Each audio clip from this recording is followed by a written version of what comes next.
All right, so welcome back to the third episode of the School of Athens, and we are actually in Greece. Look at this view. What is this even, huh? This is Crazy. crazy. This looks absolutely, So this we looks absolutely flew all amazing. the way from South Africa just to film this one Just for podcast. the podcast, just for the single episode, we flew to Greece for So this if you can podcast. leave a like for that one, that will be much appreciated. Very new to this, but the best networking tip I can give you is to become the type of person who other people want to be around. Yeah, So yeah, like a lot of people here, they get DMs from other, they get DMs. They're like, I want to be part of your guys' circle, but you need to give value in order to actually get in there. Like you don't want to spend time around someone who Yeah. doesn't have any value to provide. So first become someone worth value and actually someone who has some experience in some field or whatever who can provide value to others, and then you will attract the right people. Right? That's a good point. I 100% agree with that. I also think analyzing just this entire situation and also just, how can I explain this? Okay, let's take Andre, for example. If you just see how he operates around these people, everyone's like on the same level here, but also me with limiting beliefs came here and thinking like, oh, these guys, you're like next level, making big money, like Yeah, big yeah. guys in the agency space.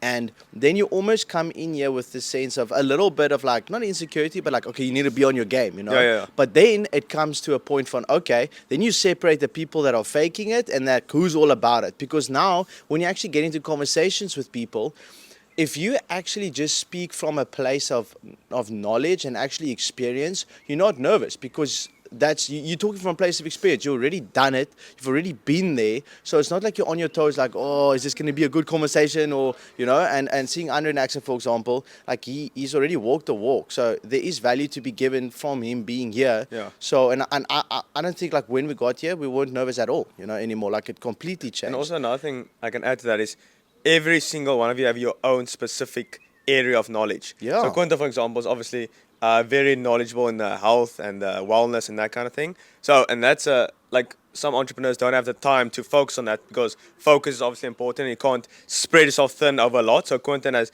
deep knowledge in like the health and the fitness stuff. So he can share that knowledge with the rest of the people who are more focused on money, which is obviously nothing wrong with that. But he can then add his expertise in that area. So that's valuable, you see. So don't just have to make a lot of money, right? You can have, even if you're just like a meditation coach or something, you can Or yoga help or entrepreneurs anything. with that, because they are just focused on the future and not really being present. That's something I also struggle with. Like I can't really, yeah. I struggle with enjoying it because I'm always thinking of what I need to do.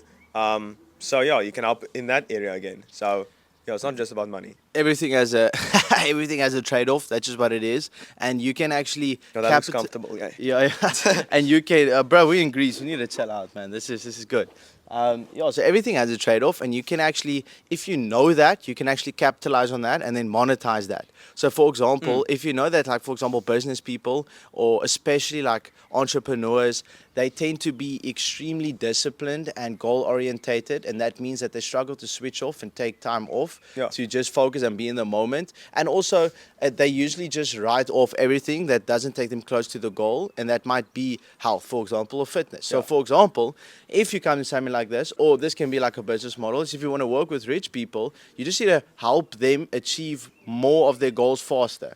And whether that be focusing on the things that they don't have time to focus on, or physically improving systems or things that they are currently doing but they don't want to do to save time to focus on, bigger projects. So, for example, like I'm here doing all the videos and content and stuff like that. And you definitely influence some of the people with like the health stuff as well. Like yeah, see people making- eating carrots. making and, like, making making steak and food and stuff. So that's also see, obviously when very most good. people would like your general entrepreneurs, like just other people, they would probably order like Uber Eats, like Nah, DoorDash bruh, can't and do that. stuff like that.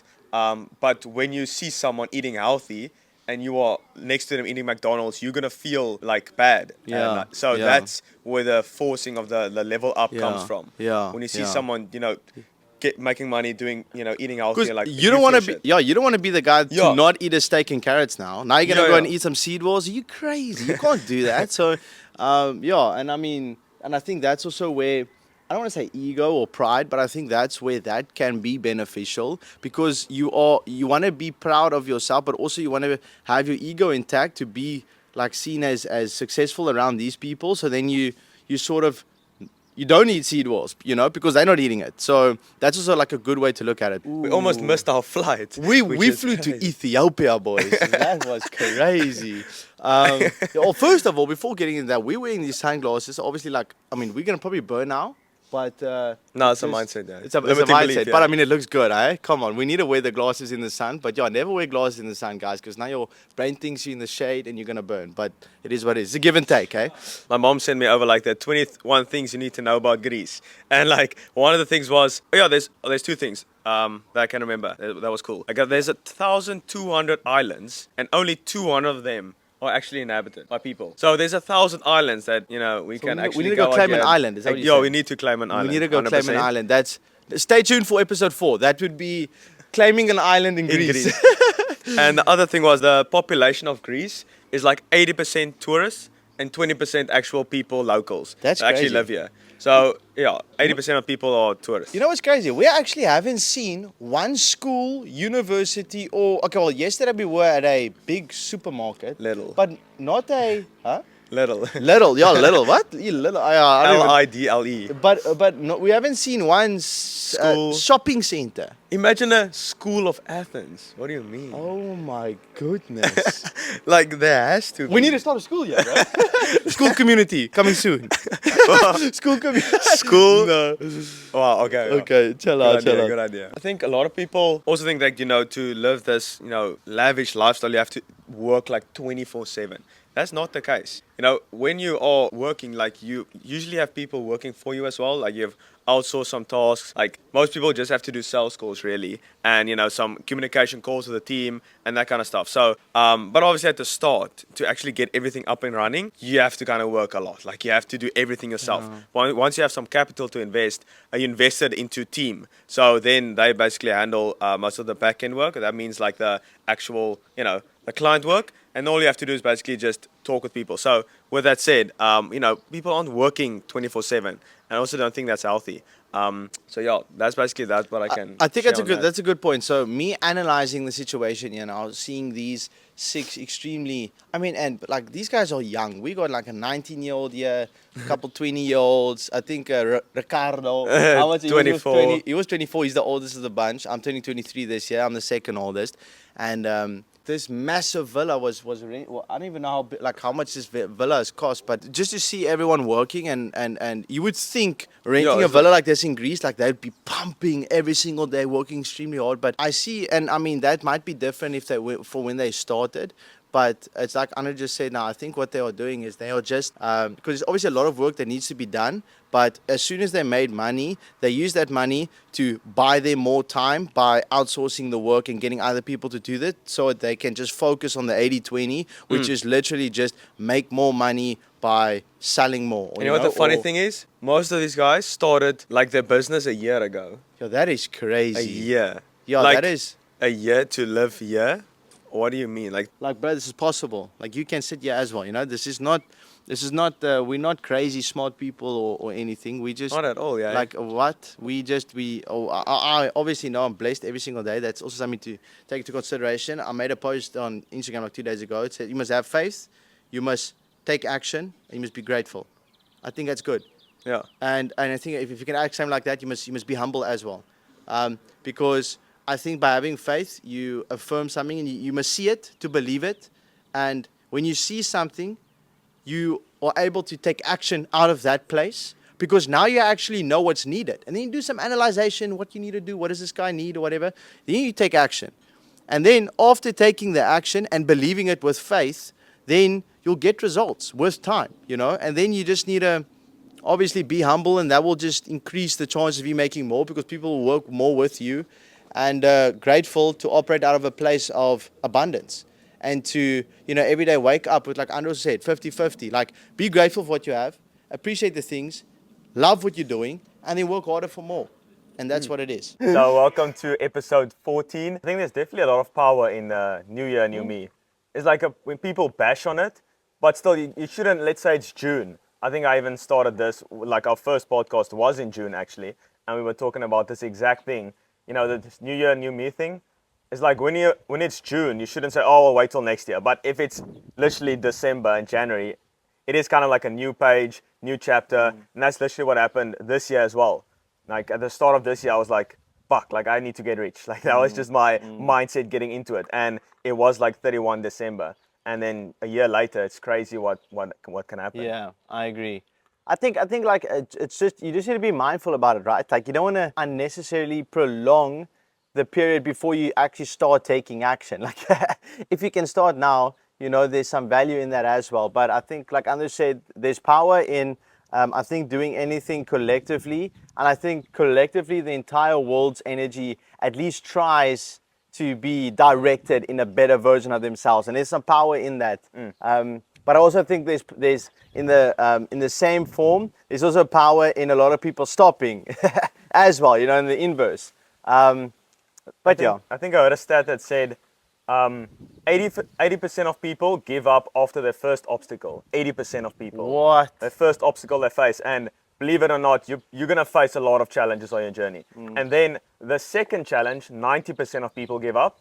And the third challenge, 99% of people give up. So if you face 3 challenges on your journey, which 100% you will, that's why the top 1% is the top 1%. And Alex Hormozi also talks about this a lot. It's so easy to beat people nowadays because when you hear that stat, 1% of people keep going after 3 challenges.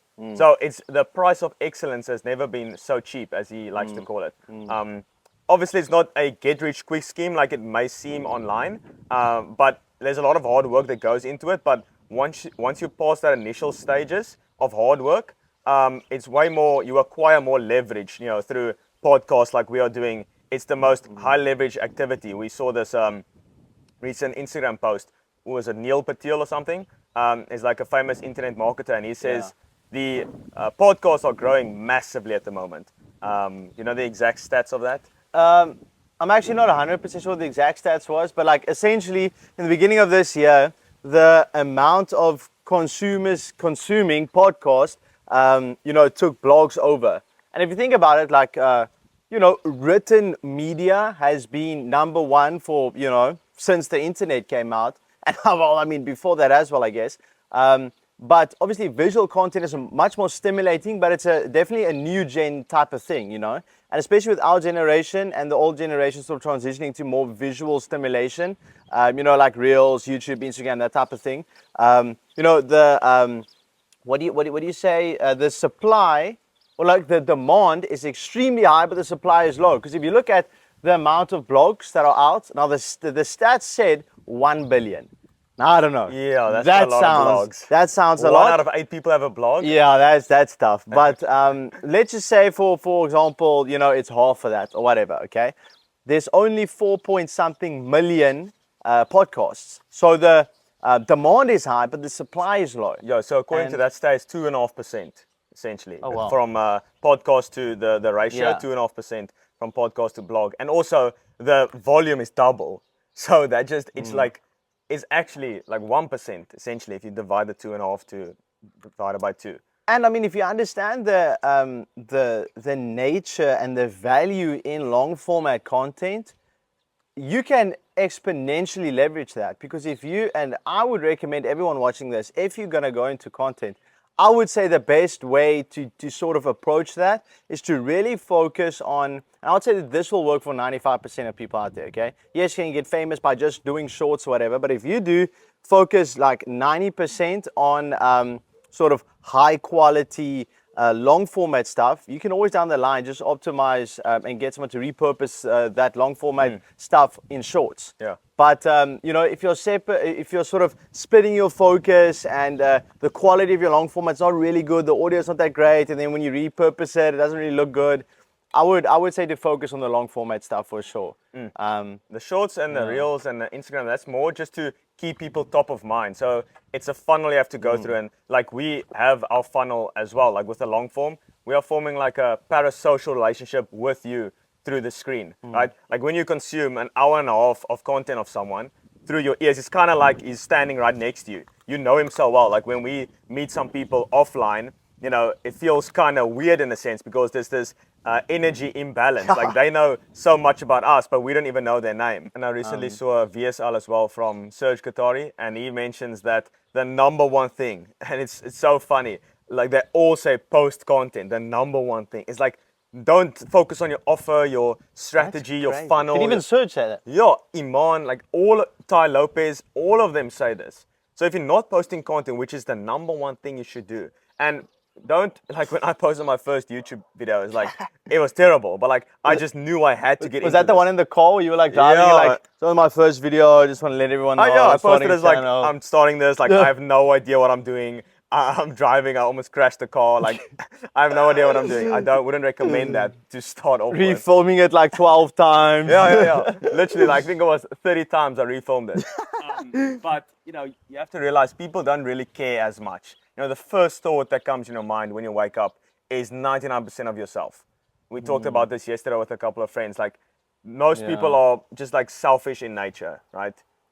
So, you know, when you post content, don't be too overly scared because no one really cares. Like maybe the first 2 videos, people are like, haha, you're posting. But then the next day they, you know, have to focus on their bowls and everything like that. It's been a massive year so far. Wow. And it's like the first year we really started traveling quite a lot.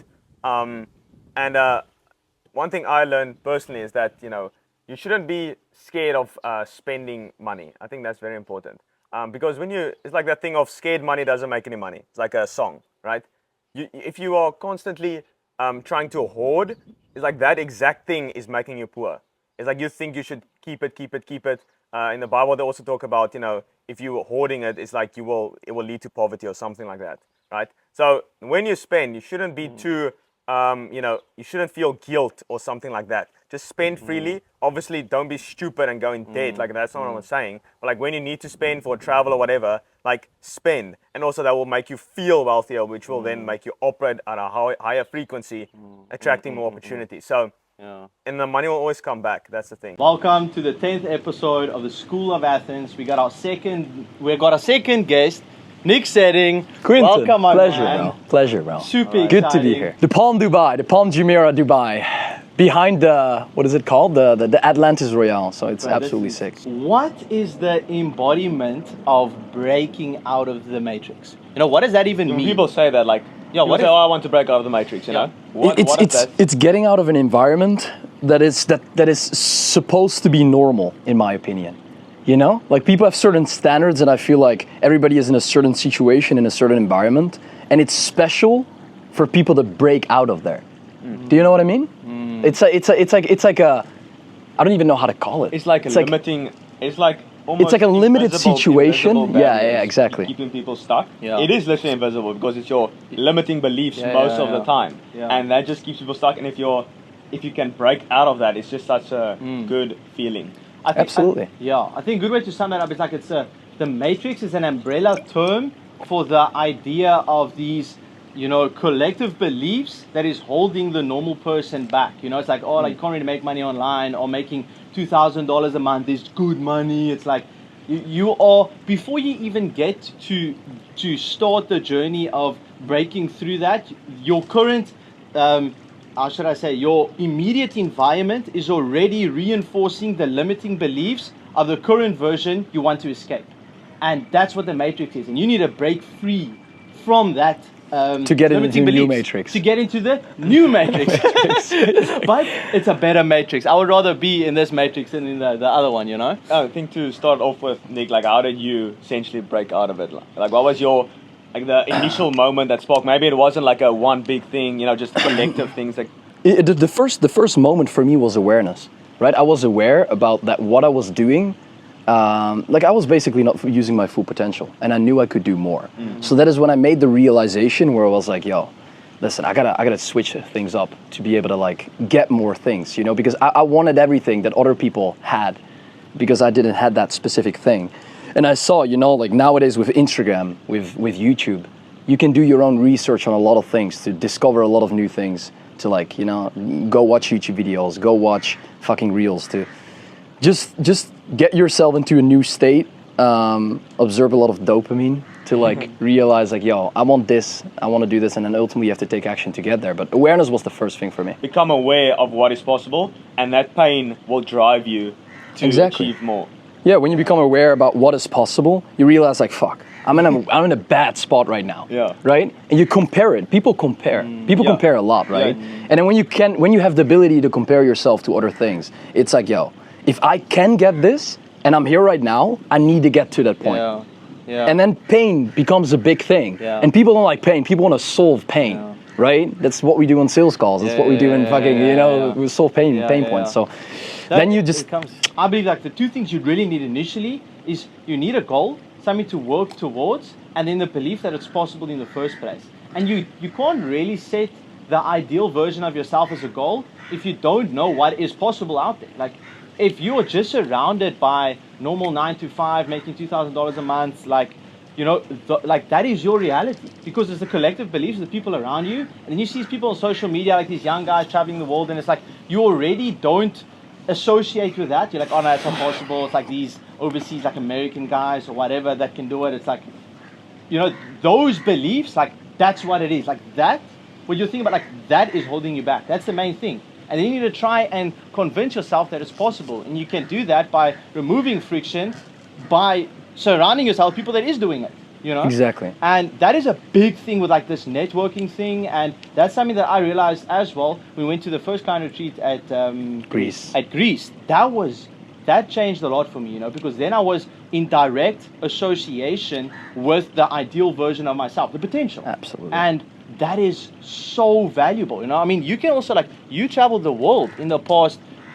Actually, give a bit of your backstory, because we actually spoke about this. You started your business quite recently, and you are probably the ideal version of where we want to be, you know, in the next year or so. You've been traveling the world. I started in 2023, January. 2023. We were just talking about that, right? I was starting back then.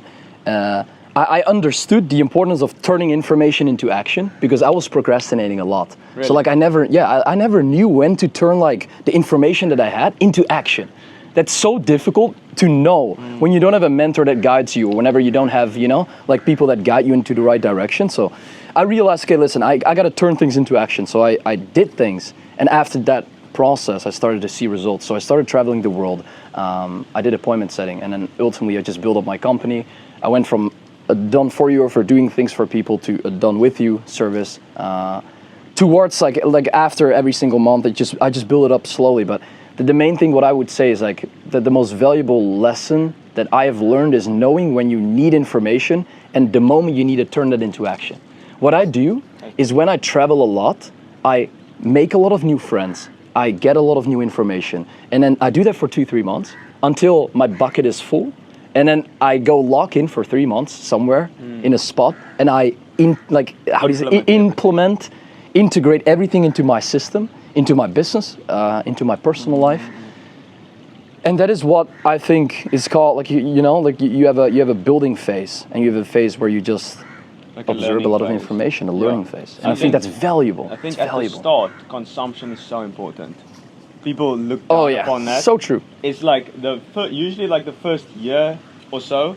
You also don't want to extend that forever, you know, like 5 years of consumption. That's where you need to know the ratio between consumption and implementation. Yes. And I did like a year of consumption, just watching YouTube videos, exposing myself to what is possible. And that also rewires faulty beliefs. Yes.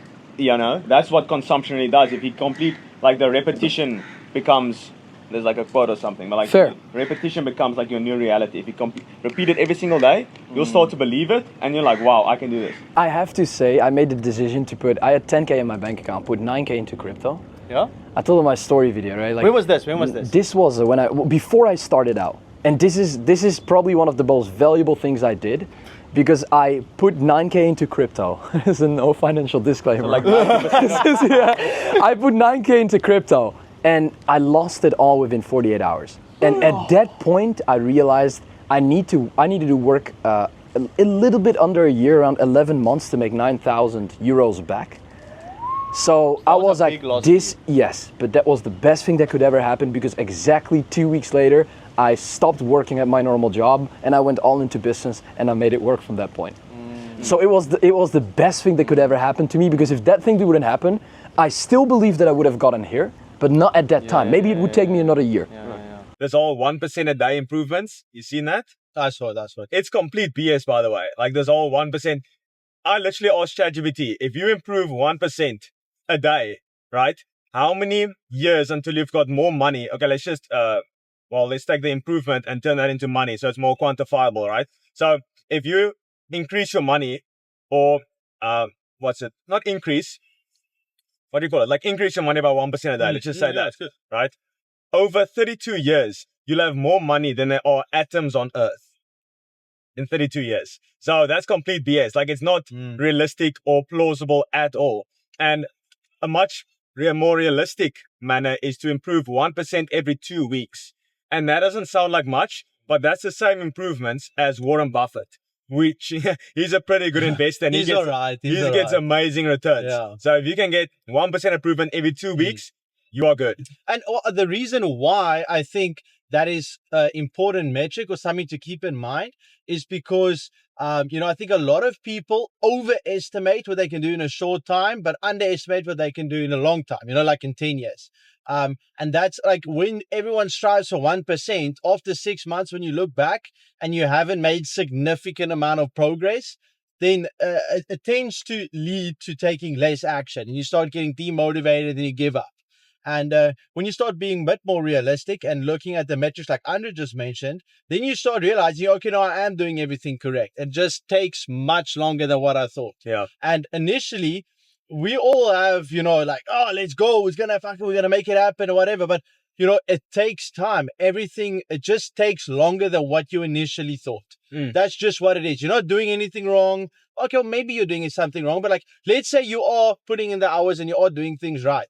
It's still probably going to take longer than what you initially thought, and that's just part of the game. And so that's why this metric is good. But what's the episode that we're on? Episode 15. 15. Yeah. Welcome to the School of Athens, episode number 15. What can I do to prevent burnout and sustain energy for the long haul?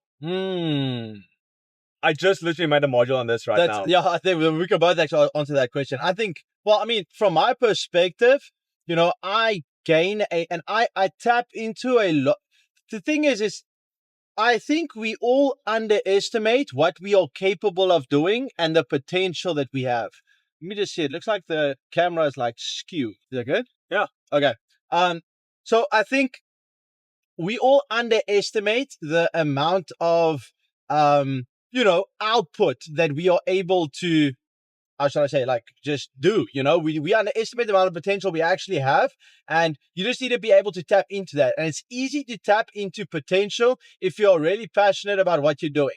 And that doesn't mean you need to really enjoy what you're doing. I think especially in the beginning, you shouldn't hate what you're doing at least. But if you're passionate about what you're doing and you can see a future in that, you tap into some potential that you didn't have previously. And things that you can actually physically do to not burn out is to definitely, I would say, get a really good sleep schedule and prioritize that. It's a byproduct of building a business is there's things you have to sacrifice, okay? And especially in the beginning phases, you're going to have to do everything in the business, okay? Outreach, like just everything. And so the nature of that means you need to tap into energy in certain facets of your life. So sleep might be impacted by that. I would say that's the last thing you should give up. Give up everything else, okay? You're going to have to give up a bit of games then, or a bit of Netflix time or partying with the boys, like whatever. Just don't give in to your sleep. If you can keep your sleep going, your energy levels will always stay consistent. And I made a sleep module in the School of Athens. It's module 1.6. I'm actually going to be releasing an email right now about how to optimize sleep. And essentially, the two main things you want to do is make sure that your homeostatic sleep drive and your sleep-wake cycle or your circadian rhythm is always optimized. Essentially, what that means is so light information. So just stare at the sun in the morning and in the evening, and then don't get any blue light in after sunset, and make sure to follow a constant sleep schedule. And if you do that, you will tap into and keep your energy levels at least consistent. Yeah. If you want to add on to that. So, you got Maslow's hierarchy of needs. You got the psychological needs. Then you got the safety needs, and then the social, and then self-esteem, and then self-actualization, right?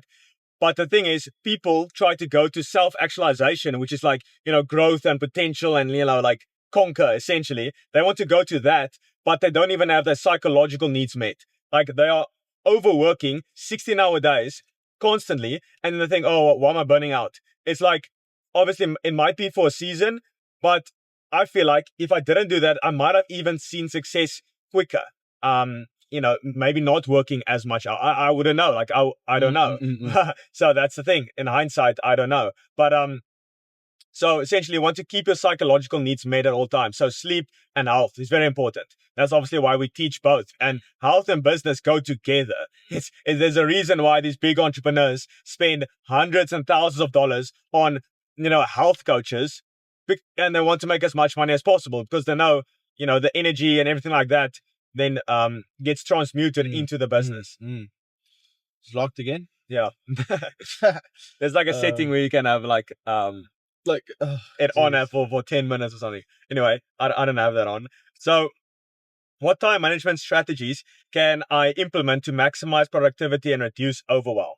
So you can also touch on this one. It's not necessarily business. It's like, it's a blend of both. So time management, like truly Google Calendar is amazing. I literally block out every single thing I have to do. So even when I wake up, when I go to sleep, when my morning routine, essentially, cold showers, all of that. I even put in when I commute to the gym, when I go to the gym, for how long. Like when I go to the gym, I put on like an hour and 15-minute timer so that I kind of pace myself in a way, right?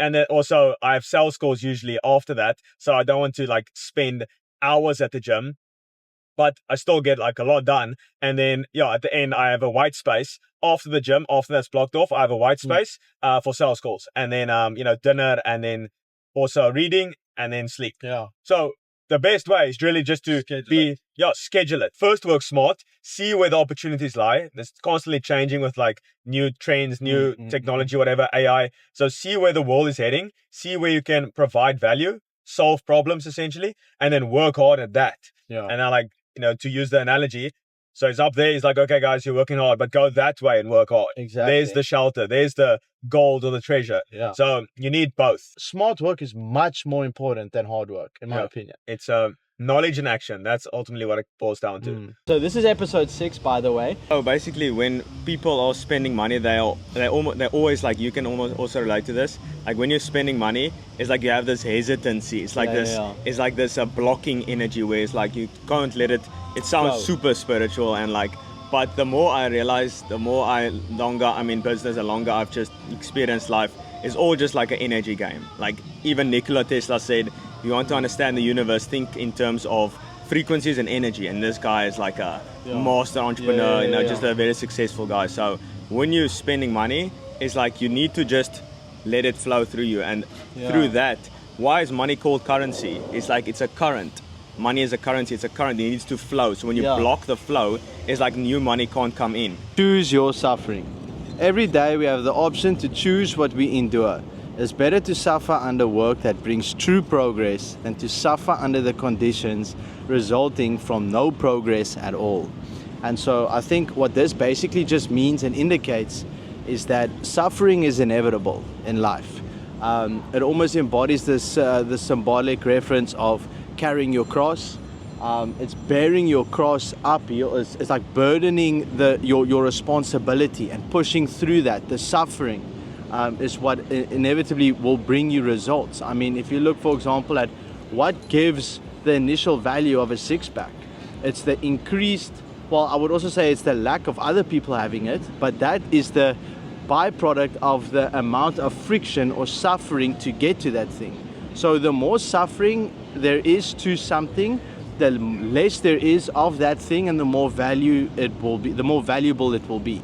Bali is such an amazing place. I truly believe this is somewhere that I would want to come and live for like 3 months of the year, maybe. I don't know, that's something I'm still thinking about, but especially when it's winter in South Africa, I can definitely see myself coming here and chasing the sun, very cliche, but it's so, and this once again comes back to a lot of core fundamentals in life, but if your reality is created by the mental paradigms and the common beliefs of the people around you. And so it's so much easier to be healthy and to live a good life if the people around you are healthy as well. And I mean, like me and Andre, like you can see, like when we are walking around, like, especially like in Uluwatu, where we were first, people are so healthy, health driven, like the food everywhere. It's almost impossible to be unhealthy. And obviously for us that prioritize our health, it makes sense to be in an environment that promotes that. I don't think I saw like one fat guy. Like it should be like pretty difficult, like maybe one, but like it's extremely rare. And I haven't been to America, but there's like the complete opposite. So it's just the your brain always chooses the path of least resistance, all right?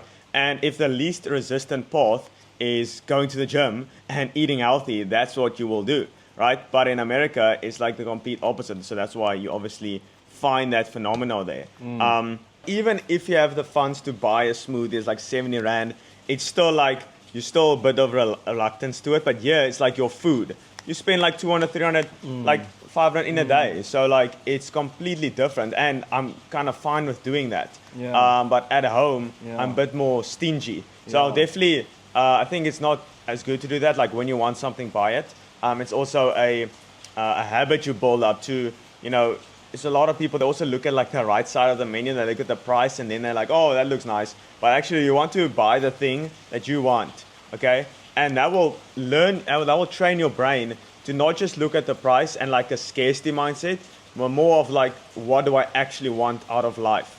And it goes much deeper than a menu, okay? It's like, what do you actually want? Not like, what can I get? It's like, what do I actually want? That's like what life is about. It's not what not what the price you can afford type of thing. You have to also realize when you set a new goal, it's like a projection in the future. It's not real. So the chances of you achieving your goal right now, like your current version of yourself, is 0%. Nothing. There's no chance you'll achieve your goal, you currently. But your future self can. So if you set that goal, you're essentially creating a new identity of someone who can achieve that goal. So you don't achieve goals, you achieve characters, all right? And the goal is just a after effect, a byproduct. So Quentin and I have become the person who can achieve these goals. So that's why the goal is it just happens. So you need to set you don't want to set necessarily like revenue goals, although that's good. It makes it very tangible. You want to set like character traits, what style you have, like even down to the detail, how you talk, how you walk, like all that. And once you embody that character, once you become that character, over time, the goal just manifests as like a byproduct. You guys definitely need to do the self-transcender worksheet. It literally just everything that Andrew just said. Do you think we can plug that, or is that? Well, that's part of my mentorship, but we can talk about that later. Okay, well, yeah. Talk to Andrew about that. It changed my life. It's basically, yeah. Okay, I don't want to speak too much about that. But yeah, it's life changing. Like that's 80% of it. 80% of success. Like even Tony Robbins says it, like 80%, and he's literally a billionaire, so he's like the extreme of it. But achieving success is 80% mindset and 20% strategies. So a lot of people focus on the strategies. It's like, what DM system should I use? What email copy? Like all this system-y stuff. Like that's 20%. If you achieve 80%, like the 80-20 principle, the 80-20 rule, 80% is mindset. So if you have that straight, if you have like the right mindset, and it sounds so fluffy and like, oh, mindset is like, but like that is the thing. If you have that, anything is possible. You can come up with new strategies. You can come up with new tactics because you have the right mindset. So that's the thing you need to focus on. Yeah. Thanks so much. See you on the next one. Cheers. Welcome to the 13th episode, right? The 13th episode? Yes, sir. The 13th episode of the Skool of Athens. My name is Liam Bradshaw. I'm 20 years old. I almost said 19, man. For some reason, I'm in a habit of saying 19.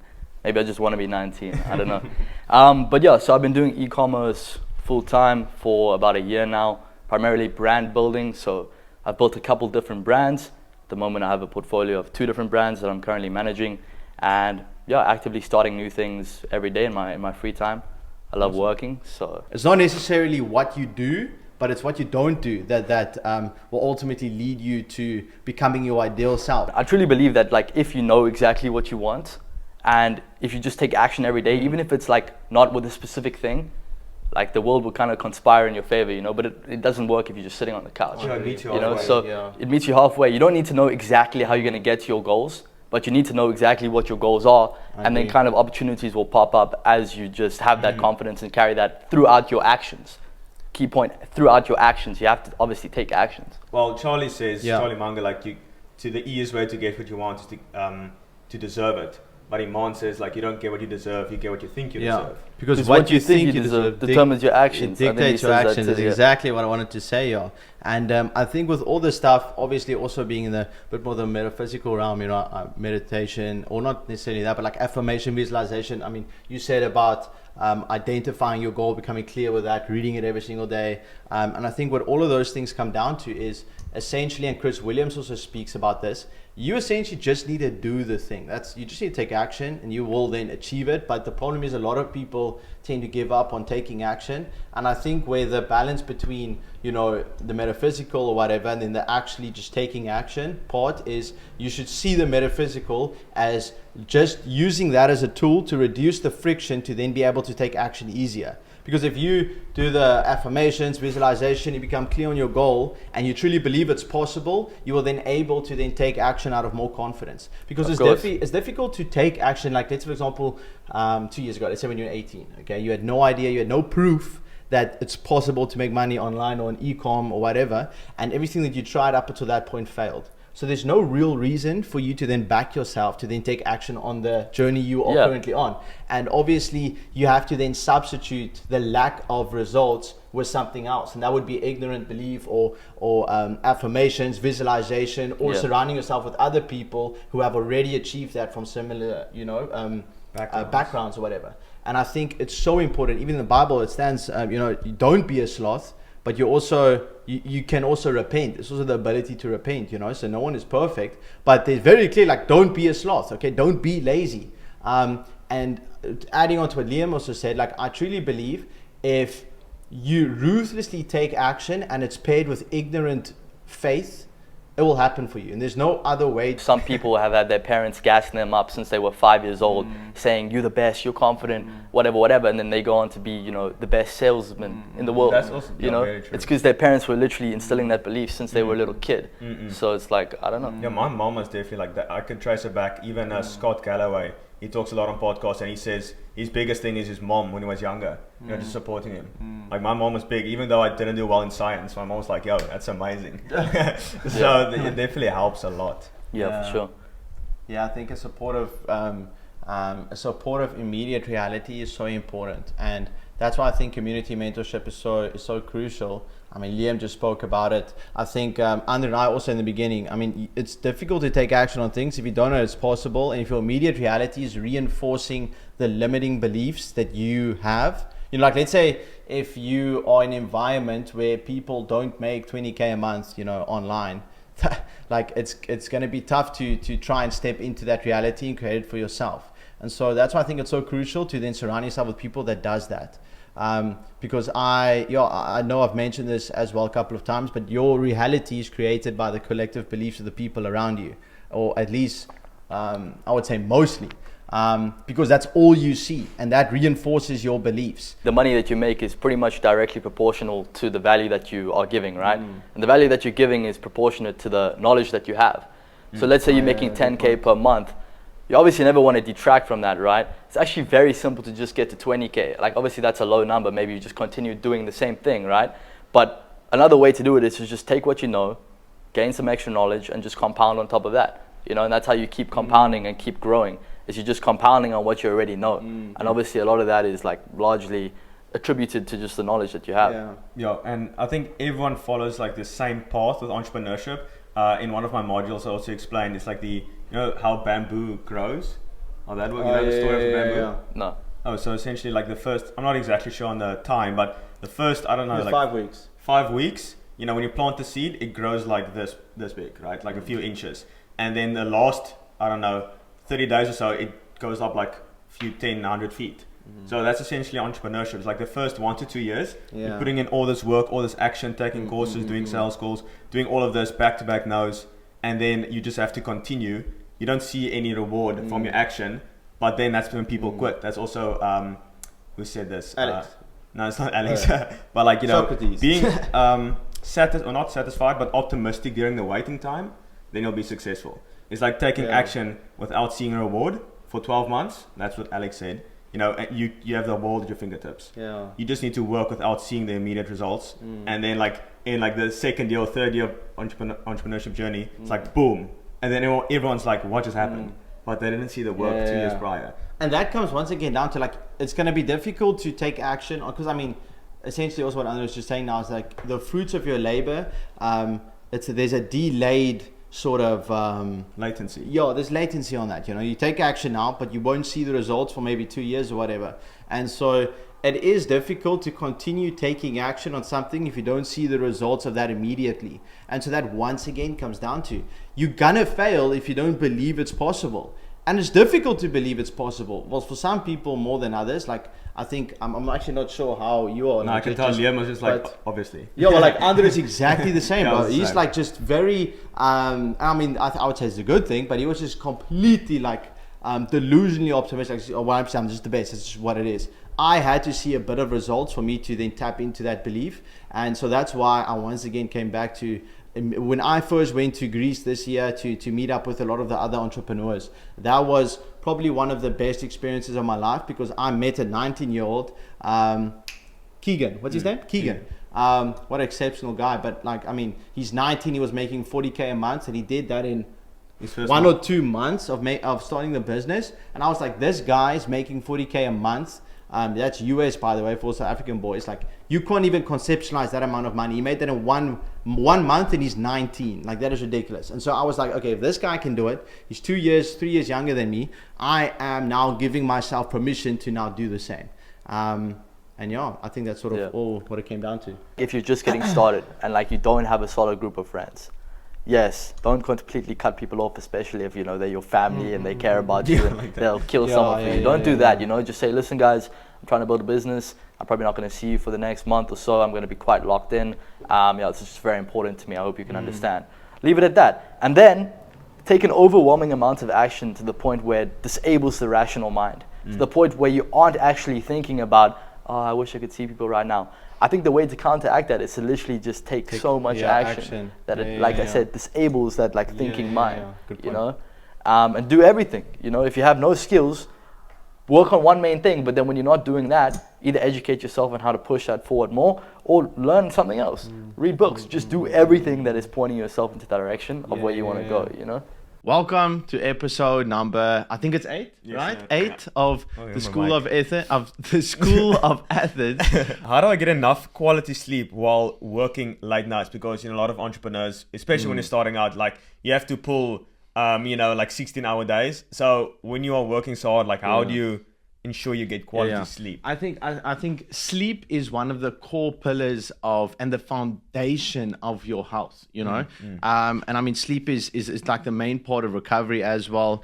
A lot of people I hear say, especially like in the motivational speaking scene, they'd be like, oh, don't like sleep 8 hours, like then you're sleeping a third of your life away, and just work as hard as you can. And you know, I don't necessarily agree with that. I think there's some merit to it. I think sometimes you have to be able to, focus on one thing and be extremely obsessive in a certain domain of your life. And like, that's fair enough.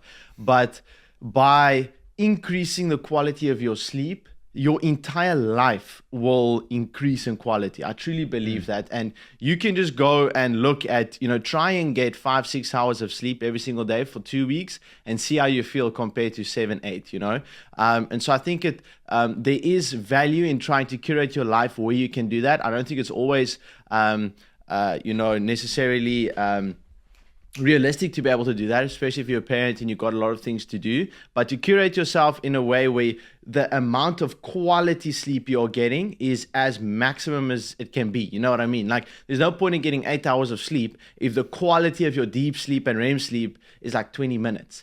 And so I think that's where a lot of people might go wrong, is like they see like, okay, they are sleeping 7 or 8, but it still feels exactly like how they feel when they're sleeping 5 or 6.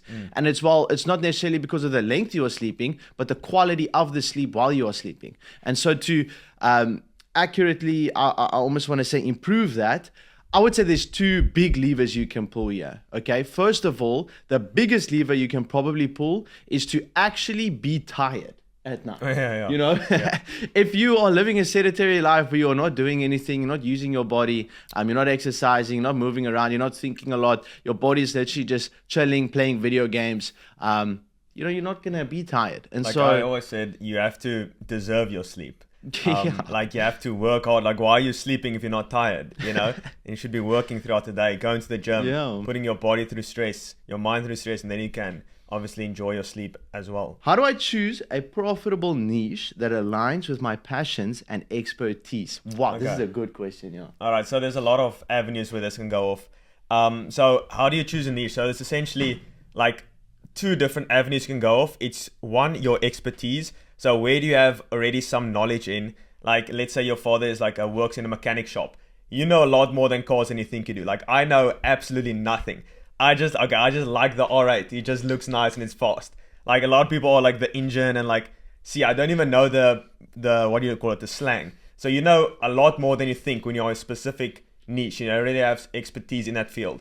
Another one is just where you have general interest in, or like you want to learn more of it. Like another thing you can look at is your YouTube watch history. Is like, you know, maybe I just watch business stuff, so maybe I should go into that avenue, right?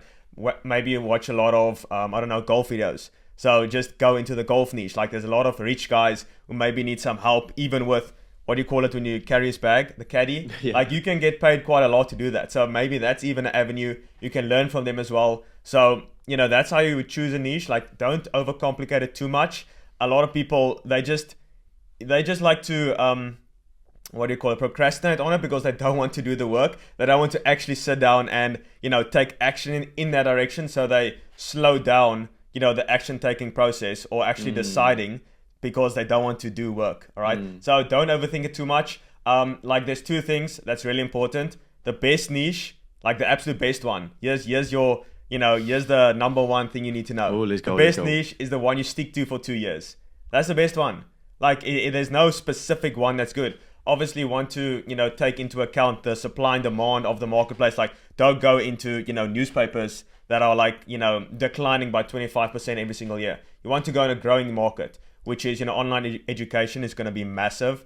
You know, it's growing by like 20% a year. So by naturally just being in that niche, you are growing 20% every single year. So that's already a plus. So yeah, supply and demand. And the worst niche you can go into, like the absolute worst one, is the one you start today.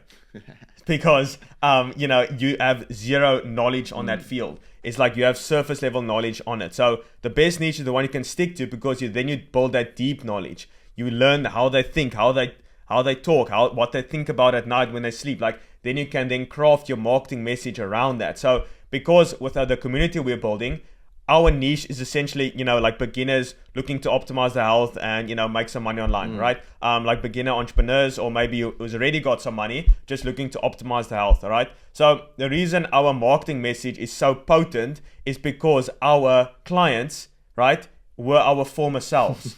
So we are just speaking to our former selves. So that's why we can dial in the marketing message so good. We know what you dream about at night. We know what you think about when you wake up. You want to make money. You want to sign a client. Oh, I need to follow up with that guy. Oh, the sales call didn't go that well. Like, we know exactly what you're thinking. That's why the marketing message is so good. And then the other part was, so profitable niche, just, you know, choose one that's already growing. That's pretty self-explanatory. And then the next one that aligns with my passion. So I don't, like, when you're starting out, you don't really have the luxury of, you know, going with your passions. Like, you just need to get some money in the door.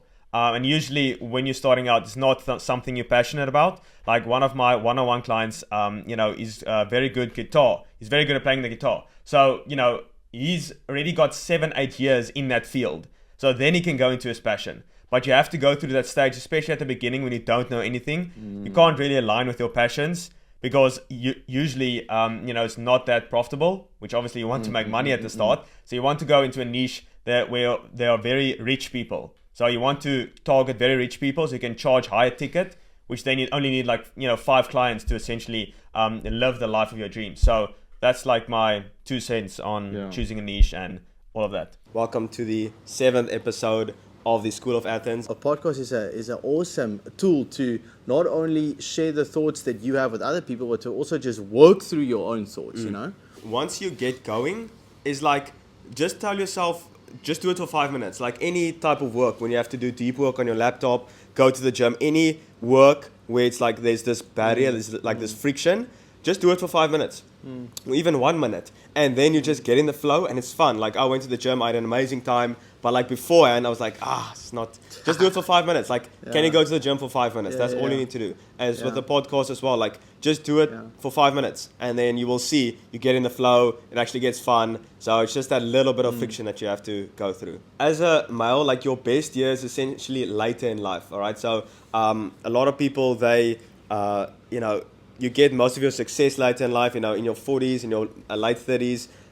It's like 36 is like the age where everything is like there's a lot of statistics done, and like you look your best, you make the most money, like even down to bone structure, like everything is just perfect. Like that's your peak basically. It's 36. But it's not to talk about that. The grad mal filter is essentially the age is 28, all right, and that's the age where you can see who has worked on himself and who hasn't. Results is the byproduct of hard work and or basically just inputs, and it's very delayed. And so when you are younger, first of all, the quality of our inputs is not as good. You don't have enough, time and attention with like new paradigms and good ways and systems to really sort of optimize your inputs to get better outputs. So first of all, that's also, you haven't really exposed yourself to enough information to really optimize your in and outputs. But secondly, and basically what that also just means is that people that are naturally gifted, that are naturally have better genetics or just bigger or born earlier in the year tend to be smarter, bigger, healthier, look better, up until a certain point where your inputs and the results and fruits of your inputs then take over. And that is where, hard work beats talent. If talent doesn't work hard, that entire cliche thing. And I actually heard an exceptionally awesome sort of like a reel on Instagram about a boxing coach. And he basically just said something down the line of like, on one particular night, if you just work extremely hard, you put in the effort, years and years and years, determination, consistency, no matter your ethnicity, your skin color, where you come from, how rich your parents were, your background, none of that matters,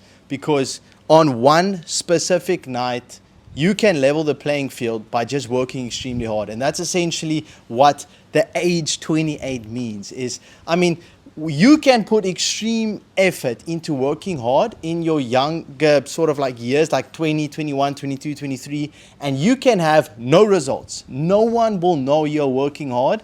And that is sort of like, that is when the grind, that is what it is. Like us doing this, like working, over the weekends or whatever. This is what it's all about, because we're not necessarily going to see the results right now, but if we consistently do this over time, at 28, that is when you will see all the results of your hard work.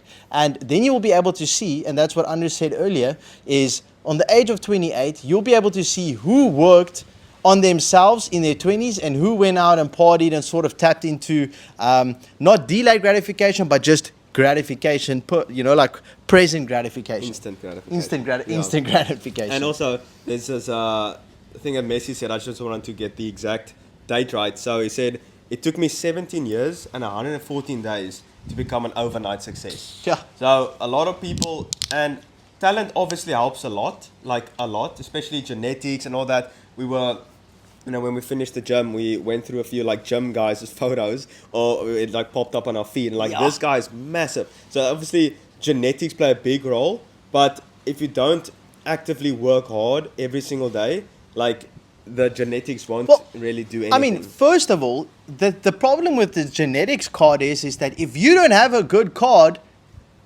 you suck. That's just it is what it is. Like you need to play with your strengths here. So we all can only be the best we can possibly be. You know what I mean? So if you just don't have insane genetics to sing well, like you can work hard to try and sing as good as you can, but like on the end of the day, you're probably not going to be a Justin Bieber. You need to play with your strengths. So, and that's just like with the genetics thing, is like you can sort of level the playing field a bit by just working harder than the guy with genetics. So, and in areas like making money or maybe looking extremely big is that is genetics, but being healthy and looking good, everyone can look good. Everyone can be lean, be healthy, be tanned without having extremely good genetics or whatever. That just comes with hard work and determination, but making money as well. Like, that's not necessarily something that you need good genetics for. Like, maybe some people are naturally a bit more inclined to work under higher amounts of stress, and so maybe that would be a better position for them to be into sales or whatever. So self-realization, knowing yourself, and then analyzing your strengths and your weaknesses, and then trying to play with those strengths and those weaknesses. Just identify the cards you have in your hand and then try and play the best hand you possibly can. And that's what it's about. And it takes time to realize who you are and to understand who you are. That's what your 20s are for, in my opinion. Don't waste the weekend by tapping into instant gratification. Like, there's a time and place for that. But if you want to reach extreme success at an early age, you have to pay the price. And the price is to do what other people are not doing. And that is, well, I mean, one way is to just work more than they are working. So Yeah, and Kobe Bryant, like one of the best, basketball players of all time, he would literally work, go to the gym 4 times a day. So he would wake up at 4, right? And then he was at the gym at 4:45 or something. And then he would get back, spend some time with family, breakfast, and then he would go eat another session, right? And then would get back, I don't know, eat some more food, another session, and then an evening or night session as well. So four times the effort than the people just going once, right? And then he said in 4 years he was at that stage, right? He was at the same stage, so he started like way below. He didn't have the genetics, like he wasn't the fastest, he wasn't the strongest, like he wasn't the tallest, like none of that, yet like not the best genetics at all, but he just worked 4 times harder, and in 4 years he was at the equilibrium, like he was at the same level, and then that compounding effect and that acceleration, he still did the 4 times a week, right? And then he said like no one could catch up with me, because he was just putting in the work when they were just going once. You just have to work 4 times as hard. And Alex Zamosi also talks about this. You need to, when you're starting out, like I think entrepreneurship is the ultimate game, like a fair game. Like it doesn't matter your skin color, doesn't matter anything, literally anything. It's like a even playing field. Like it's all the same. Like it literally doesn't matter.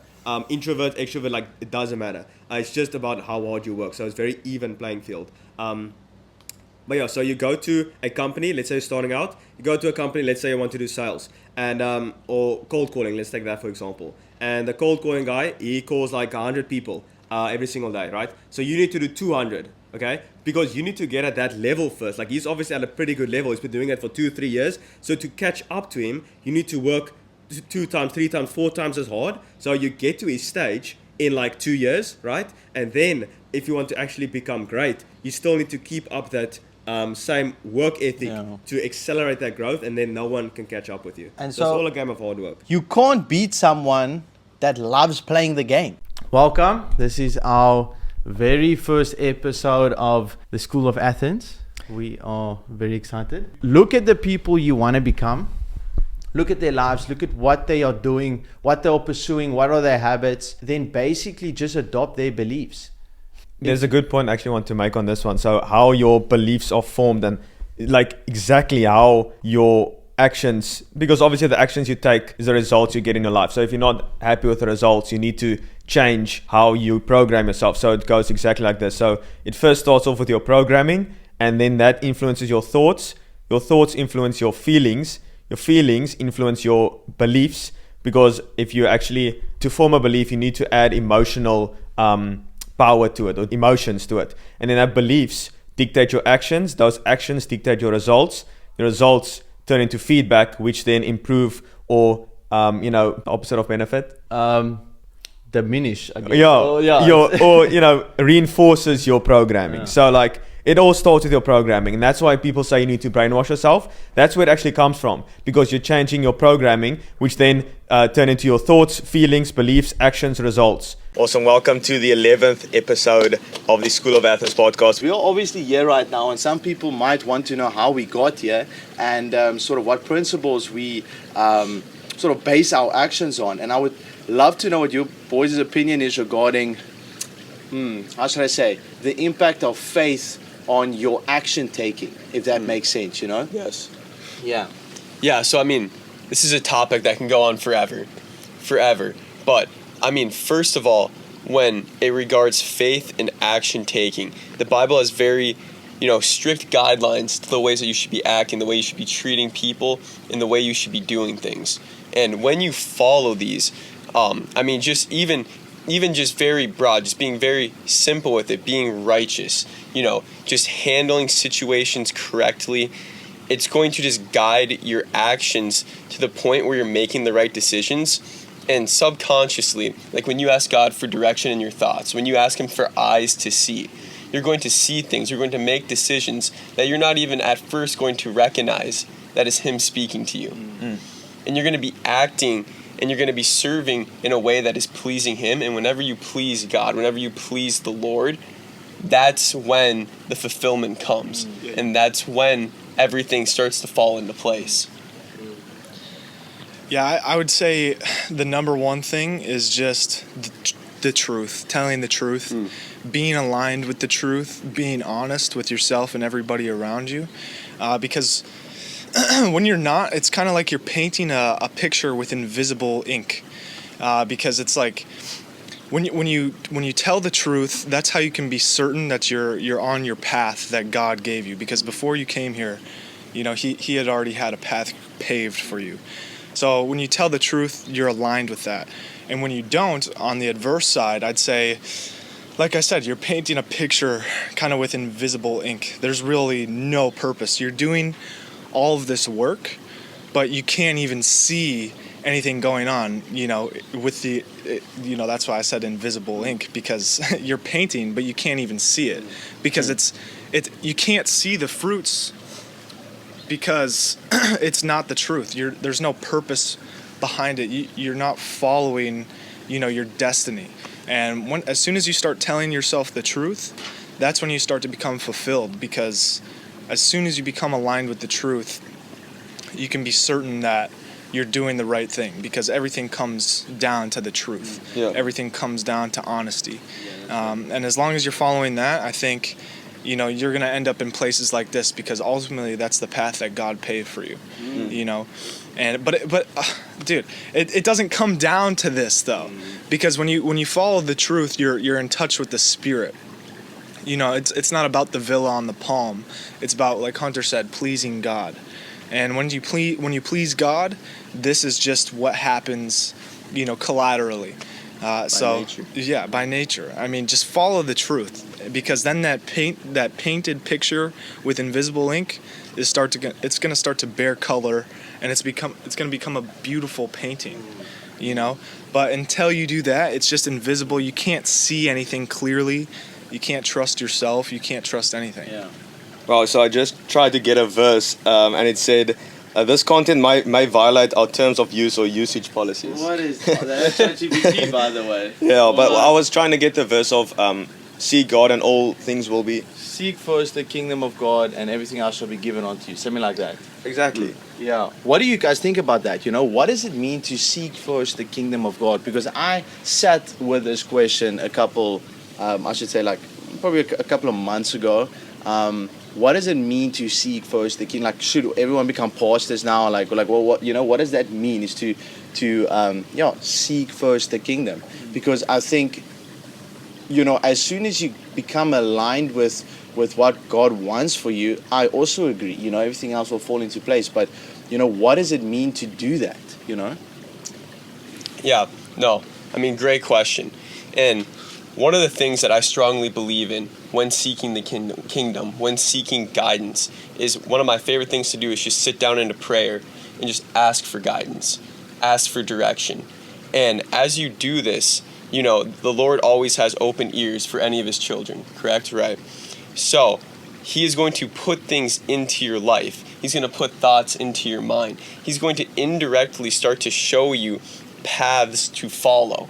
And then now it is up to you. One of the hardest things, something I struggled with, was letting go of my own thoughts, letting go of my own opinions, and truthfully trusting God with everything.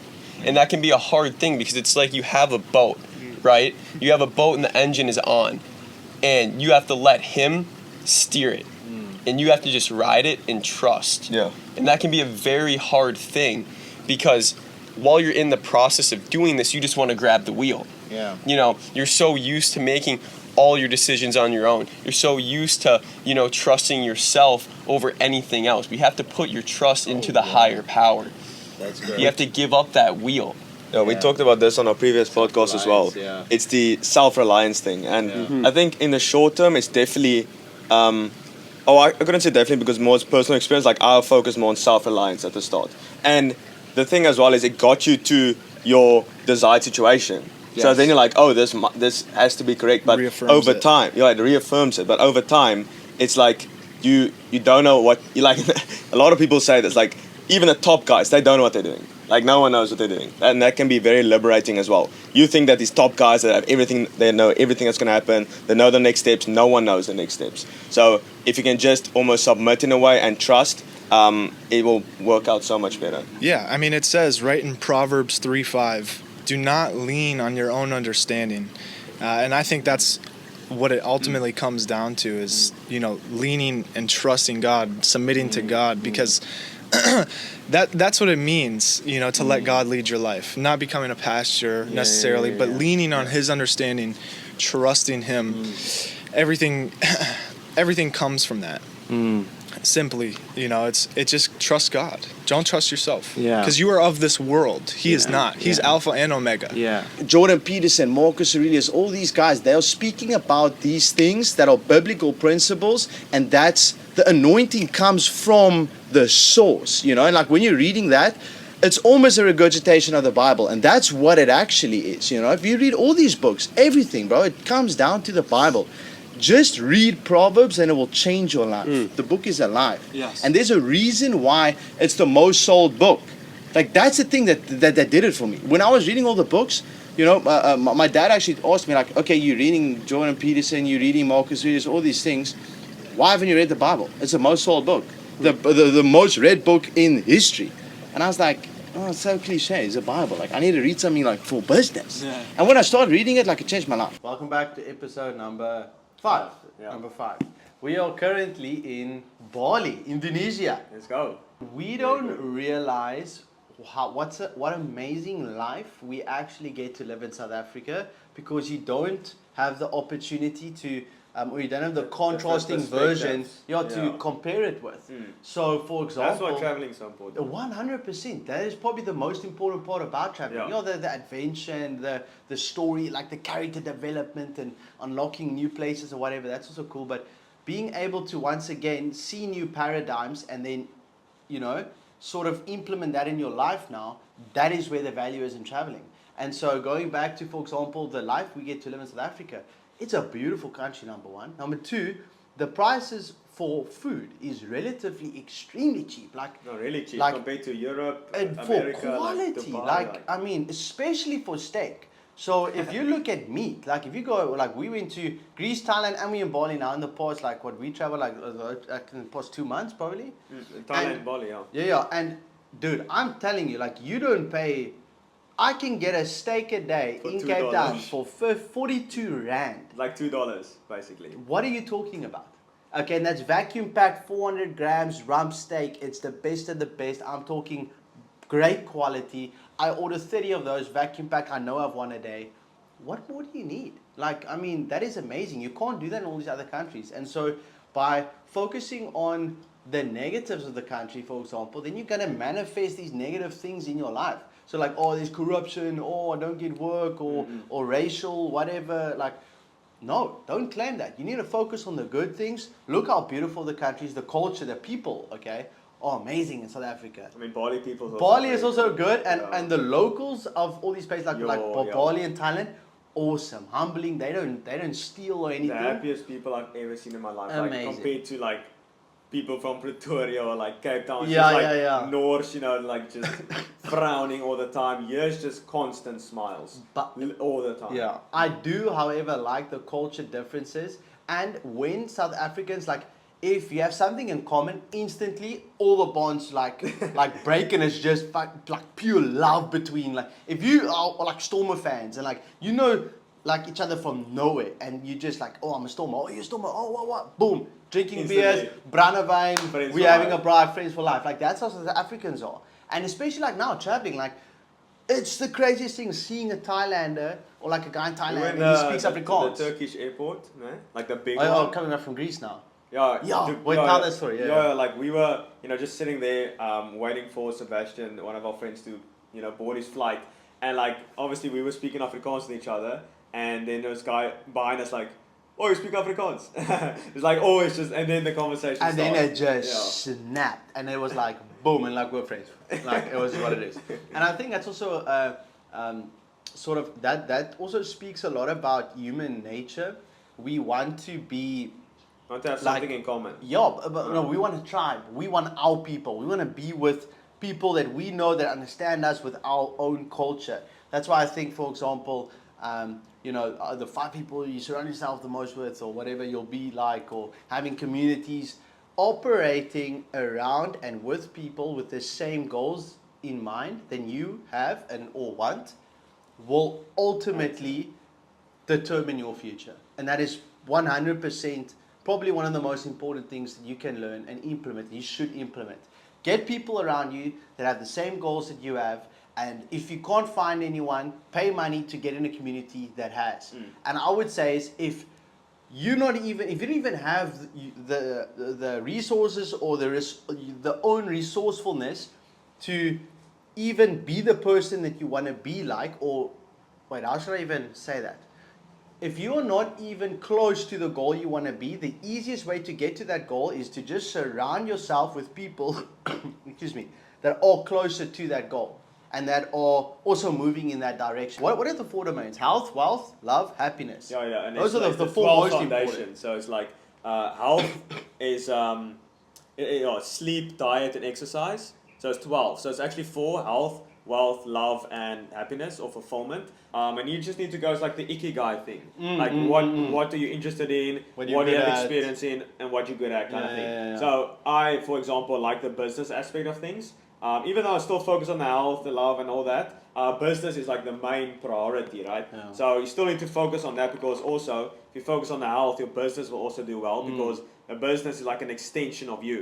So Yeah. if you are unhealthy, you can't make good decisions, the business will suffer because of that. So Yeah. you still need to focus on, usually, that's why I talked about the social and the money guy. Yeah. Usually great entrepreneurs, Yeah. they're very focused on health and wealth. neglect the The social, the family life is terrible. Yeah. No dating life, no social life, nothing like that. So that's I would, that's good. I think that's what I was talking about. Is you have these 4 like jars that you need to fill: health, wealth, love, happiness. Arguably the 4 pillars of life. Ty Lopez like preaches that.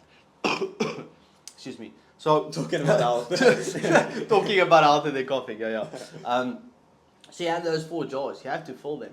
So going back to Ikigai. If you want like the good life. If you want the good life. Who doesn't want the good life, don't, bro? that's Like, what do you fine. mean? So you, for example, going back to Ikigai is basically sort of the principle, like I might butcher it now a bit, but it's all about what are you good at naturally? What are you interested in? What does the world need right now? And how can you get paid for it? No, That is like that's perfect. that is like the 4 like circles, and then it like combines, and then you need to try and figure where can you be in the middle of that. Basically, you just need to fill one of the cups very well so that you can make enough money to then just substitute the other cups with the money, and then you don't have to spend a lot of time on everything. So I think it's also like, I know Andrew lives like this as well. A balance is very good, but you have to realize that some things have to be sacrificed if you want to increase the time it takes to achieve something. I think we can definitely talk about that. Like, so obviously you need to sacrifice, because then you make. It's all about you only have so much energy throughout the day. So if you focus, let's say 16 hours on wealth, you will accelerate very highly on that. But the health and the love will be sacrificed. What's the balance? What do you think is the ideal? That's the thing. So Yeah. the good life is obviously health, wealth, love, and happiness. That's where you get like this fulfillment, just like everything is connected. But let's say you focus only 10%. I think that's maybe the goal. Like you focus on everything. So that's actually very practical that you can do. So we have 16 hours in a day, right? So 4 hours you focus on health, 4 hours on wealth. 4 hours is like the only, it's like the deep work. That's where you can get the most work done. And in the evening you do like your shallow work. and then love, you spend 4 hours every single day, and then happiness or fulfillment 4 hours every single day. So that's like the total 100% balance, and you do that every single day, and within like 20 years you'll have the good life. So rather than, because most people that focus on their wealth, they get like wealth in 2 years, but like their health, and that sucks. Then they need to sacrifice the wealth again for wealth. So it's like this yo-yo, where you can just do like everything like that. It's so difficult to value things that you were just given, because you never earned it, and there's no sunken cost, or like, that's not the right term for it, like, but there's no like effort you had to put in to get something. And also, if you can't compare it with something else, then it's even more difficult, because then you just have that one thing. And so it's like, if you were always fat, like, you can't compare it to when you were shredded, so you just is, that's just who you are. That's like your homeostasis. It's like, oh, I feel good. It's like, no, that's, you don't know what good feels like. You don't know what you don't know. Get to a place where you are shredded, and then become fat again. You will feel terrible. Or vice versa, get shredded, and then you know how valuable it is to be like that, because you know how it is to be fat. I think we talked about that at the cafe. Yo. I think we talked about it was a mosquito. I think we talked about that in the cafe. It's like the health Red Bull. It's like when you're a fat guy just doing nothing, not doing an exercise, nothing like that, and you just become like absolutely insanely healthy, shredded, tan, like just cardio, weights, everything. Just become that person and go back. You can't, because you're already taken the health Red Bull. It's like the same with like.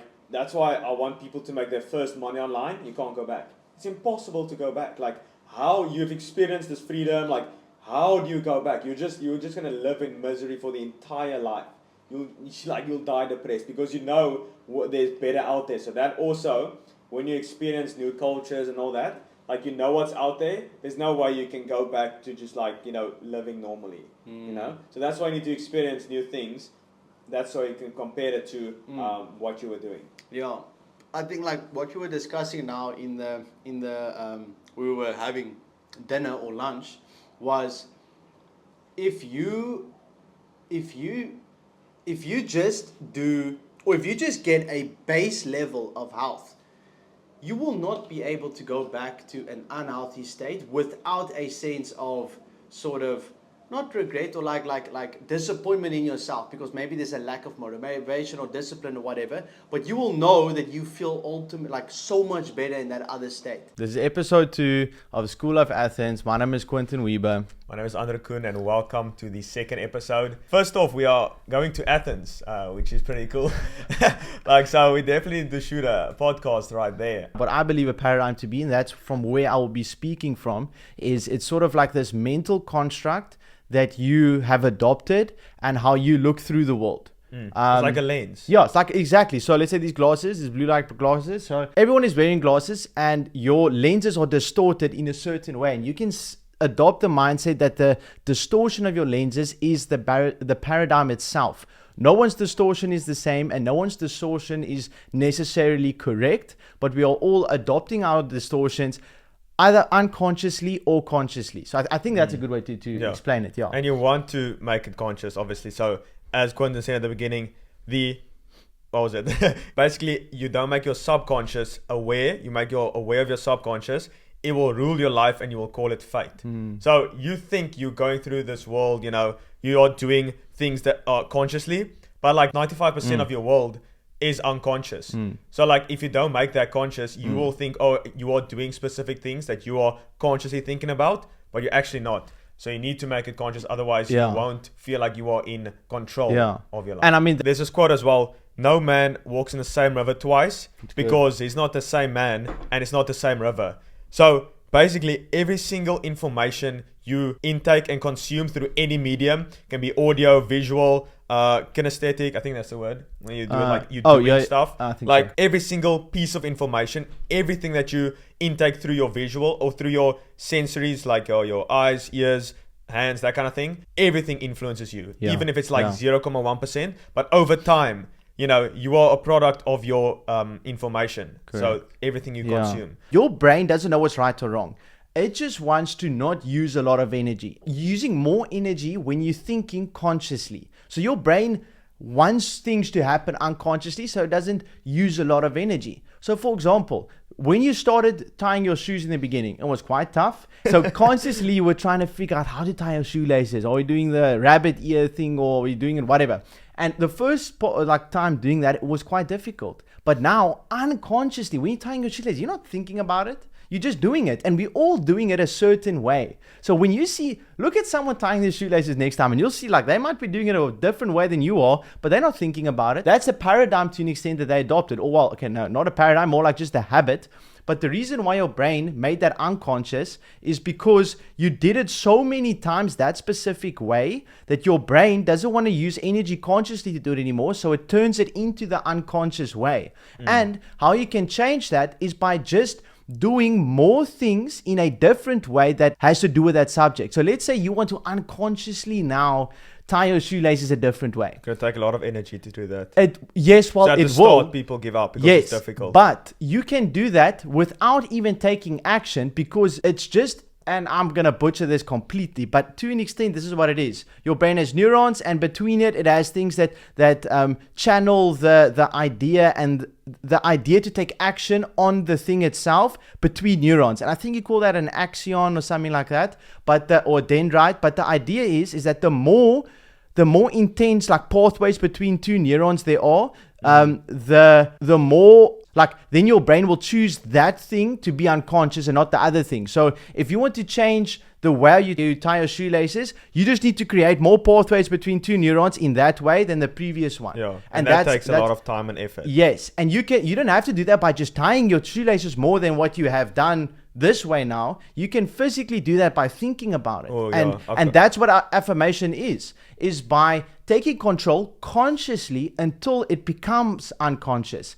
And it ties very good into the Carl Jung quote we said in the beginning, from if you don't make the unconscious conscious, it will guide your life and you'll call it fate. And basically what that just means is 95% of what you do in the day is unconscious. Things that you're doing without even thinking about it. And if you don't consciously become aware of those things, then literally the things in your life that's happening that you're not even aware of, you will start to call that fate. And it's actually just your unconscious mind, but you're calling it fate. I'm not making the money that I'm looking for, or I've bad genetics, I'm not looking good. Meanwhile, 95% of the things you're doing in the day is just terrible for you in that division. And it's because you've adopted that paradigm and way of thinking, and consciously you're not aware of it. And another thing that ties into the, like your brain doesn't know what's right or wrong. So I think I want to mention on that is like, your brain doesn't know the difference between imagination and reality. Like when you wake up from a nightmare, you're actually sweating and you're So you actually experience that. And also when you are doing these, affirmations and stuff like that, or visualizing your future, your brain doesn't know the difference. So every time you do that, it's like you are strengthening the path between the neurons, like Quentin said, but you're not even doing it. So like a lot of people, like I think Michael Jordan or whatever, like they were practicing their shots in their mind before they actually did it. There's a lot of studies on people that did something, by not doing that, sitting at their desk and like practicing the hoops. And like ones that actually practiced got like, let's say out of 15 shots, they got like, 14. And the ones who practiced by just thinking about it got 13. So it saves a lot of time as well. So you don't have to go to the court. Actually, obviously both is important, but like you can do things without doing them in your imagination. I always related with other people. Like a lot of times when I saw YouTube videos, I was never like, oh, like he doesn't know my situation. I always related with others, because Marcus Aurelius also said, like, if it's done, like consider it within your reach. If it's done by a human being, what makes you special? Like we are all basically the same. We are 99.999% the same because of our DNA, like proven facts, literally. So what makes you different? We are all actually the same. Welcome to episode number 9 of the Skool of Athens. So at the moment, I'm working with Charlie Morgan, massive name in the industry, and Andre actually went through his course and achieved insane success with it. So my background is long, and it's a crazy kind of story that I've been through. Let's get stuck in. The 4 main motivations. Status is number 1, just to be respected among your peers, and then it's ladies is another one, just to get the ladies, like Dan Bilzerian, Hugh Hefner, like that's an obvious example. Another one is material possessions, right? So just like cars, watches, that kind of thing. And then the last one is freedom. So being able to travel, just having autonomy and not being, listening to a boss. Like, what would you say just of those four were your main motivations? Massive freedom. Freedom was huge to me. If you have to rely on other people to actually give you something to do, like there's a beautiful thing someone told me, if you don't go and do what you want to do, someone's going to come and give you something to do. And that's the last thing you should be thinking with your life, your one spin on this earth, to just be handed some work to do, like some meaningless job. Couldn't have that. I think it's really important to, how should I say, cultivate a mindset of limitless dreaming. I think it's important to be fearless or fearsome action takers. Just fearlessly taking action on whatever your dream is, and then have ignorant faith. Just like despite all the actual realistic proof and everyone telling you, well, it's not realistic or whatever, like just having faith in any case. I think that's why, being religious is very important, and then lastly is having, a crazy amount of self-belief in the first place, because you can have a crazy goal and take fearsome action, but it's going to be difficult to do that consistently if you don't have faith and self-belief in yourself, because seeing the fruits of your labor takes time. It's not just, you're not just putting in the action and then you're going to see the results of that, but having the confidence and the faith that it will work for you, despite not seeing the results immediately, will ultimately allow you to continuously be disciplined without seeing the fruits. Andrew told me a couple of a while back, success is inevitable, but timing is not. Or what? Yeah, it's like results are guaranteed, but timing is not. So the results you want in life, it's literally guaranteed. Like, you will get it. It's just that you don't know when, and people give up before they actually achieve those goals. It's like the illustration of the two miners going for diamond. Yeah. It's like that. That is the exact embodiment of entrepreneurship. It's like the guy just stopping millimeters before the gold, and then the other guy's just at it, just going. That's literally what it's all about. If you don't quit, you will achieve your goals. But it doesn't sound as sexy, It's like, no. What's this one tactic I need? And like, no, just don't give up. And that's literally all it comes down to. I think it's very important to, whatever you're doing every single day, because that is ultimately your life, is whatever you do every single day, that is your life. And if it's not going to be purposeful, it's going to be difficult for you to ultimately do that over a long enough time frame where you actually find, success. Whatever you do, as long as you do it consistently over a long enough time frame, you'll be amazing at it. But if there's no purpose in it for you, or for other people, a significant something you are giving to the world, like, you're not going to be able to do that over a long enough time frame without feeling maybe like the bottom miner. Like, he gets to a place like, why am I doing this? And then ultimately getting to, like, what's that, like, half-life, like, Quarter life crisis. Quarter life crisis. If people ask me, like, what should I do? How can I achieve like more success or You don't want it anything? bad enough. Yeah, I'll say you can't just be motivated, you've got to be obligated. And Andrew, what he did was he invested in a course, Easy Grow, and from Charlie Morgan, and that made him obligated to make the next payment. So he had to hustle, and he was just absolutely grinding when I first met him. And he was obligated to do it. So he replaced the motivation or whatever it was with that's good. obligation. Yeah, that's good. I love it. Like, I wasn't motivated at all. I was just like, if I don't make this happen, I'm dead, yeah? Yeah, It's literally. game over. Like, what do you mean? So what I want to also say on that is, if you like want to figure it out, you want to start building a life for yourself, stop living off of other people. If you want to go and become an entrepreneur, and if say you want money, then cut yourself off from your parents or anything like that. Cut yourself off from a lot of the people that you're hanging out with, and just go all in. Because I mean, that's, I think, what both of you guys have done as well. I truly believe, and this is a biblical principle, the essence of becoming a man is starting to adopt responsibility For other people. 100%, and as soon as other people rely on you for something, whether it is a living or like whatever, you tend to, because in our core, and this might be like a difficulty here, but if you think about it, like, it is true, like, we don't really like ourselves in a lot of aspects, otherwise you would go to the gym and stop eating bullshit, and work hard. But because you don't really like yourself, you don't respect yourself, like, you tend to not do that or whatever, or you give in to some cravings or whatever the situation might be. But if you start doing things for other people, start burdening some responsibility, I'm not saying start a family or whatever, but when you know, get married or you got someone to take care of, like, that is why when men, you know, start getting kids, they tend to make a lot more money. Why? Just because they stop doing all the BS, you know, self-indulgent things, and they start burdening responsibility to ultimately let the people they care about be able to do what they want. You know, that is the transition phase between being a child and becoming a man. You know, the only way to lose is to quit, right? And so I wrote this down. It's like how to never quit again, right? So right before you're about to quit, don't. Because we are so productive entrepreneurs, we decided to shoot a podcast on the car drive on the way to a paddle session. It's the 12th episode, and we want to talk about, you know, when people have this idea of success that when they achieve it, they think that all their problems will be solved. I think I also wrote like an email as well to our community about this. They think that once they achieve this goal, whether it's 10, 15, 20K a month or whatever, usually it's financial because it's much easier to measure. I think that when they achieve that, all their problems will be solved. I also think the financial goal is usually, it's also easier to sort of measure, but usually, and it's like you can't really focus on solving any deeper problems. Like you can't contemplate the meaning of life if you have bills to pay and you need to survive in a survival state. You know, that's what Anna and I have been contemplating or trying to figure out. You know, where's the balance between, you know, operating out of a survival state and a place of abundance. What's the pros? What's the cons? What's the best way to do it?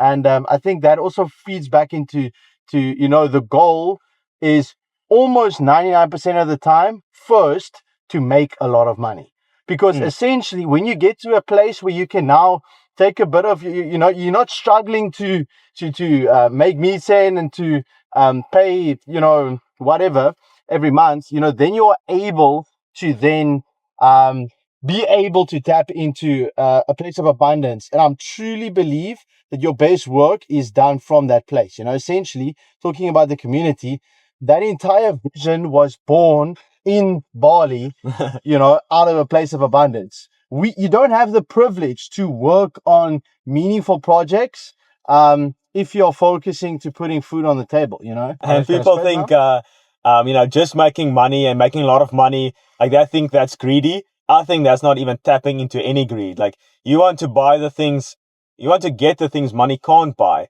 That's when you tap into, like, you know, people think, oh, I just want money, like that's greedy. No, like you should get things money can't buy. And that's a different type. And there's a lot of things like, you know, relationships, your health, you can't really buy that. Obviously you can get a coach and everything like that. But at the end of the day, you still need to go to the gym and the rent is due every day. But with money, it's kind of leverage. Like once you've got investments, once you've got a team in place, you know, like with us, once we've built out the module in the community, like it kind of fuels itself. So you can make money while not really working as much. But the gym and, you know, relationships, like you have to work at that every single day. And like with your family, you can't just skip them off. When you can't just when you're working, just completely remove them. You know, it's like those minute, small compounding effects. Like Naval said, the most of the things you really want come from compound interest, and that comes to health, relationships, and wealth. Most of it is compound interest. So what that means is small inputs every single day. It's the same with a big investment. It's not like, you know, let's say $30 or $100 every single month. You know, when you invest, that doesn't seem like much, but over 20, 30 years, that can fund your lifestyle. So it's those small investments. I think everything in life comes down and back to what is your heart posture towards that thing, and how, like, what is your intention when you're doing that thing?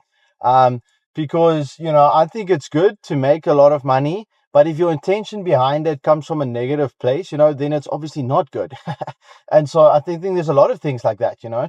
I also think the difference between, you know, when you actually have the abundance of resources to not live in a place of survival, then then the difference between survival and abundance is your heart posture and intention behind your actions, you know.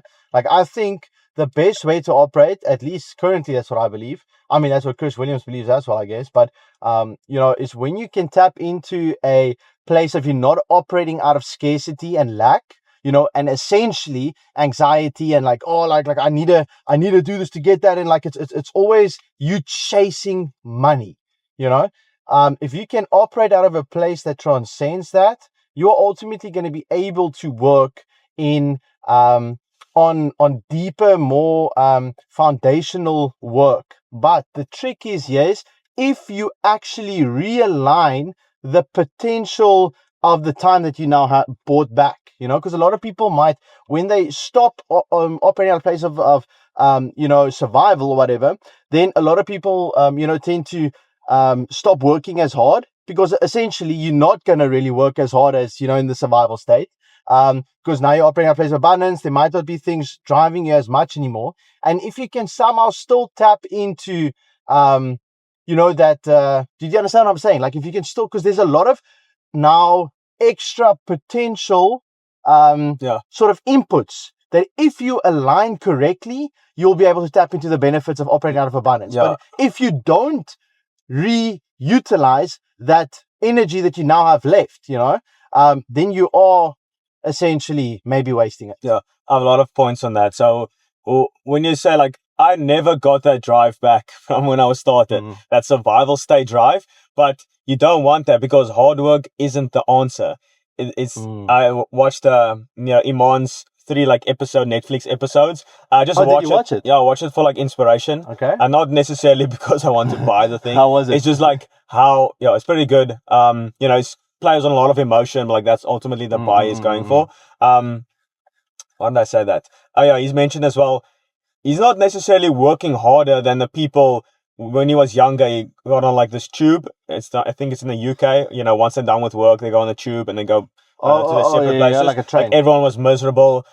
Like when he was doing his agency, it wasn't necessarily working harder. He just worked on the right stuff. That ultimately is a smart work. But in order to get the smart work, you kind of have to work hard to gain that skill set, which gives you the leverage which you need. So you don't necessarily want to go back to that state. Although it's good to, I think everyone needs to go through it 100% to realize it's not the way forward. Like then you can make the bigger decisions, like Warren Buffett. He only makes decisions like once or twice a year, but he makes hundreds of billions, and the rest of the time he just reads. So that's not necessarily working harder. It's working very smart.